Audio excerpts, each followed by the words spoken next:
আসসালামু আলাইকুম। আশা করি আপনারা সবাই ভালো আছেন। আমি আল্লাহর রহমতে অনেক ভালো আছি। তো অনেক দিন পর পুকুরে গোসল করতে আসলাম। তো অনেক দিন হবে, তো সচরাচর আসা হয় না, তো আজকে আসলাম।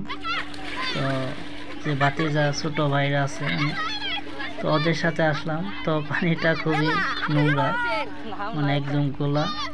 তবুও গোসল করছি, যেহেতু আসছি অনেক দিন পরে গোসল করতে, তো সেই জন্যই সবার সাথে গোসল করলাম।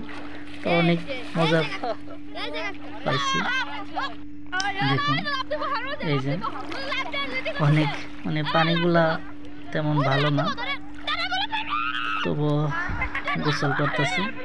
জানি না কি হবে শরীরে। তো একটা লক্ষ্য করলাম, ওই যে গাছটিকে দেখুন ফাল দিচ্ছে। তো কত বড় ওদের সাহস! গ্রামে যারা থাকে তারা সত্যি, মানে বিশেষ করে যারা ছেলেরা আছে, অনেক সাহসী। দেখুন, আমি একটা ডুব দিলাম। তো অনেক দিন পরে পুকুরে গোসল করলাম। তো মাশাআল্লাহ অনেক পানি, মানে পুকুরটা একদম ডুবে গেছে। তো এখানে আগে অনেক গোসল করতাম, তো এখন তো আর পানি তেমন ভালো না, যেহেতু এগুলা টেস্টির পানি। তো গোসল করলাম। তো আপনাদের কাছে কেমন লাগলো কমেন্টসে জানাবেন, এবং ভিডিওটি শেয়ার করে দিবেন সবাইকে দেখার জন্য। দেখুন, এই যে, তো এই ভাতিজাকে আমি খুব মানে কাঁধে তুলি, ওই লাভ দেয়। তো এভাবে আগে ছোটোবেলায় কাঁধে চড়ছি, তো ভালো লাগে এভাবে গোসল করতে। অনেক দিন পরে গোসল করলাম। এই যে আরেকটা ভাতিজা, তো ওকেও কাঁধে তুলি, তারপরে ও লাভ দেয়। অনেক ভালো লাগছে ওই দিনটা।